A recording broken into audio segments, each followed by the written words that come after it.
Well, this is our second look at statistics, and in particular looking at further maths and what statistics we need for this. And we started last lesson exercise 1AG, which was looking at counting a variety of situations. And we're going to do a similar thing. We're calculating the number of possible arrangements and permutations of a different number of events. And the best way to describe this, I suppose, is imagine we had a dinner party and we've only got 3 chairs, and I've got 5 people I want to invite. So it's like, oh dear, who am I going to? I can only invite 3. So if I was to invite 3, I could invite the teacher, no, the magician, and definitely Superman. You want Superman there, don't you? So based on that, there are a variety of different ways I could, what would be described as, permutate them. And basically one permutation, and this one, it looks like I've got the artist, the magician and Superman instead. And when I take these 3 people, I could have one person sitting here, then another, then the other. And notice, even though this is the same 3 people, they're in a different order. And that counts as 2 different permutations. And my poor teacher and my poor nurse here are not able to sit down anywhere, maybe not even invited, who knows. But at my dinner table here, notice the different permutations are counted separately. Same people, counted twice. And presumably there's more ways to, I could arrange those 3 people. So we're going to look at things like that. In general then, permutations, it says, if we have n different items, the number of arrangements or permutations of r of them in a line is given by this formula. And it's written NPR, sometimes just written MPR, like this, rather than little n up there. And it's actually on the calculator as well. You'll find it above the times. So if you look on the times button, above the times it says NPR. So that highlights the fact that you don't even necessarily need this formula. You can just use the shift button with the NPR button above the times, and you'll get this answer that you need. Sometimes, however, you need this formula because it's an algebraic. You might not know what n is and you have to find it, and you can't do that unless you use the algebra. But bearing this in mind, NPR then is n factorial, and we saw factorial last time, over n minus r factorial. So if you want an example of this, I suppose it's best to see this one. The number of arrangements of 4 items. So 4 things I want out of a list of 11 possible things. Well, I'd write this as 11p4. And I can just do 11 factorial. Now notice, on the bottom it says n minus r factorial. Now 11 take away 4 is 7 factorial. And I can type that into my calculator. Again, I'm just going to use my calculator rather than the formula because I can't be bothered using. No, actually, I'll just type it in. 11 factorial is a shift above the x to the minus 1 button. I showed you that last time as well. 11 shift factorial divided by 7 shift factorial, and that's 7920. Now what I was going to quickly cheat and do is just type this into my calculator using the 11p4 button. So that says 7920. I'm just going to use the button 11p, and obviously it's 11p4. Don't write 11p7. It's the original thing was 11p4, and it says 7920, so that's right. So I'm happy with that. Does it both ways. I can use the formula. That worked. Or I can just type it into my calculator. And when I typed 11p4 in, it just said 7920, no working out required. So that's what I say. It can be evaluated from the calculator. Arrangements. Now arrangements is very similar in many ways. You're just working out how many different ways 5 runners could finish in this question. 5 runners, how could they finish? Well, isn't this the same as what we've seen before? 5 factorial, they could go A, B, C, D, E. Or they could go A, C, B, E, D. And it's just how many different ways of doing that. And I think I showed you last time there's 5 ways to fill the first box. 4 ways, 3 ways, 2 ways, and eventually you've got 1 way. And that's all just times together. So I just think it's 5 factorial. And 5 factorial I think is 120. How nice is that? Now that's just arrangements, but imagine it was a slightly different question. So here I've got 5 people, so it's been decided to award medals to the people who finish in the first 2. So I don't know why 2, normally there's a gold, silver, bronze, isn't there? But in this race, perhaps because there's only 5 runners, they're only dishing out 2 medals. And then how many different ways could you give a gold and silver medal to the first 2 competitors. So obviously it could be A gets the gold and B gets the silver, but there's different ways of doing it. It could be D and C get the bronze and the gold and the silver. So again, this is really just saying now. And I suppose this is what I want you to realise. We have got to pick 2 of these, any 2, out of the 5. This is really just NPR again. And if you remember, we did 5 factorial. And because we've got 5p, we're only giving out 2 medals. So it's divided by 3 factorial. You take the 2 numbers away and you get your answer. 5 factorial is 120. 3 factorial is 6. So that sounds to me like 20 different ways of doing this. And again, you can type this into your calculator directly. I'll do it on mine as well. 5p2, 5 shift times 2, 20.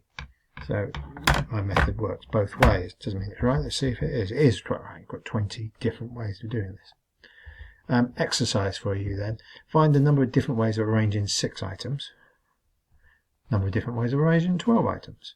Find the number of different ways of arranging 6 items from a list of 8. And the number of different ways of arranging 3 items from a list of 12. So that should be quite easy. Type those into your calculator, get the answers. You can. I don't mind you cheating and using the button. I don't mind you using the formula, whatever way. I'm going to pause the video now. So hopefully you've done 4 questions for me, and these were my answers. If you don't get these right, you go back and find them because you should. This is not hard. My answers were 6 factorial because there were 6 things, and 12 factorial because there was 12 things. The next one said choose 6 from 8 or 3 from 12. So you can see the answers. 6 from 8, I'll write that as 8p6. 8 factorial divided by 2 factorial, which is this. 12p3, which is 12 factorial over 9 factorial, which is this. So hopefully you got those right. More examples. Let's have a look at this. How many different words can be made from letters A, B, C, D, E, which start the letter A? Now this is genuinely more difficult rather. So if I just do it down here, A, it says how many different words can be made from the letters A, B, C, D, E, which start with the letter A. Now go back to my boxes. My boxes, which I've used on a few different questions to kind of help you think this through. These words have to start with the letter A. So I've got to put A in that first box. And now you say to yourself, how many different ways are there of filling the other boxes? Well, A is gone. So 4 is the answer to the first box.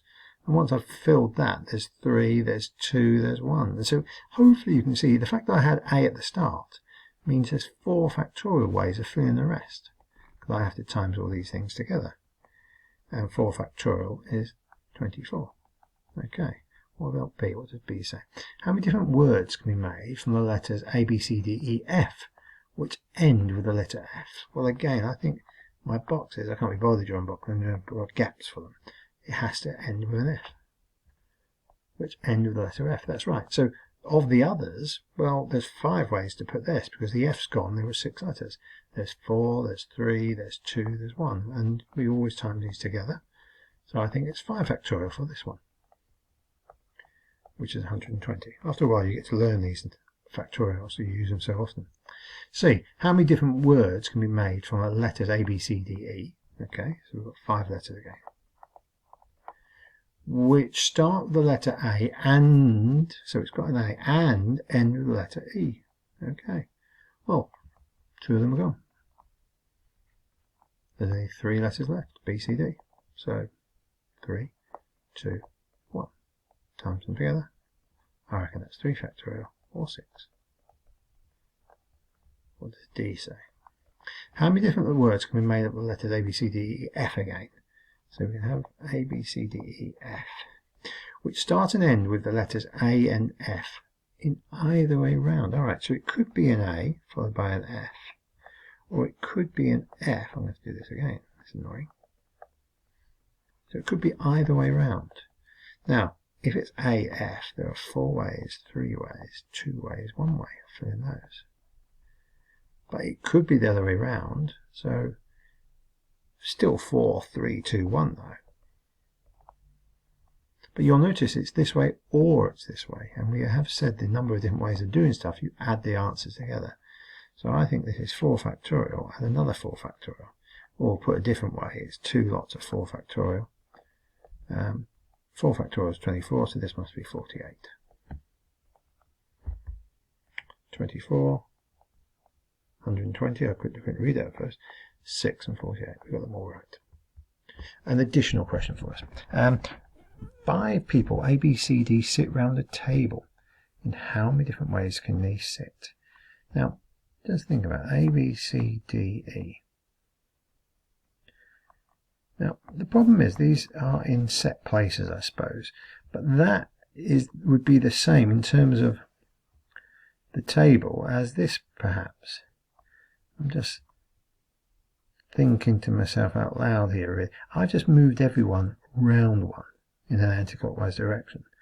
And in terms of who people are sat next to, A is still sat next to B and E, as it was before. The fact that this time A is in this chair rather than this chair, we consider those arrangements to be the same.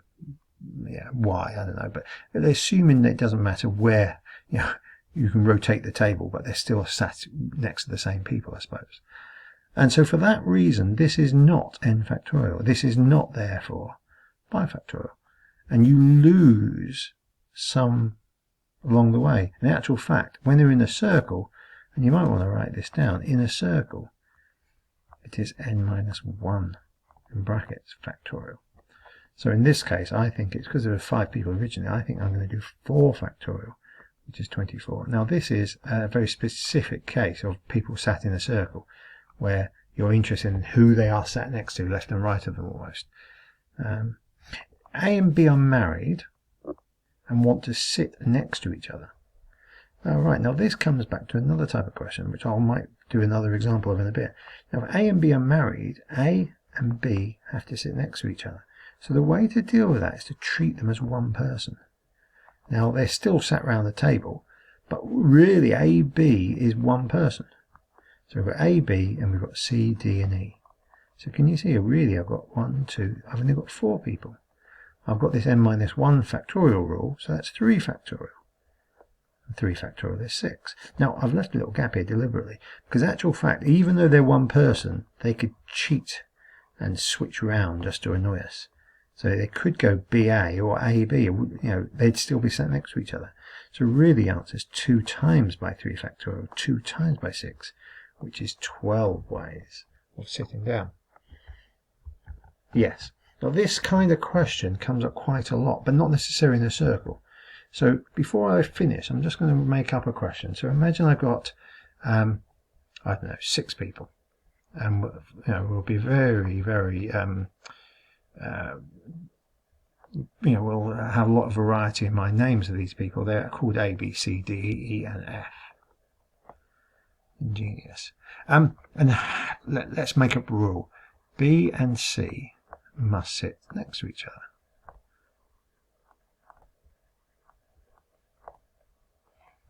How many different ways does this happen? Well, again, you say to yourself, well, B and C got to sit next to each other. Well, let's treat them as one person. And that's why I want you to think about this. That's one person. So really, now these aren't in a circle. This is in a line. This is in a straight line. So we've moved away from the n minus 1 rule, and we're just thinking of them in any old straight line.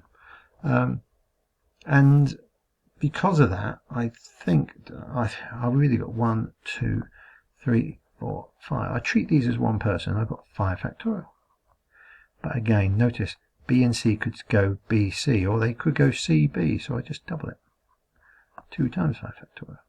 5 factorial is 120, so this is 240. Let's pick another question down here. I've got 5 people this time. Be a bit more inventive this time. We'll call them K, L, M, N, and O. They're my 5 people. We're going to say a rule. We're going to say K sits at the end. Doesn't matter which end. Oh no, we'll say at the end, meaning the right hand side. And we say L and M sit next to each other. Next to each other. And I suppose I'll just realise the time, I'm running out of time. I'll leave you to have a think about that question. Perhaps we'll do it in class. Best of luck. And you can see exercise 1B and 1E will do in class.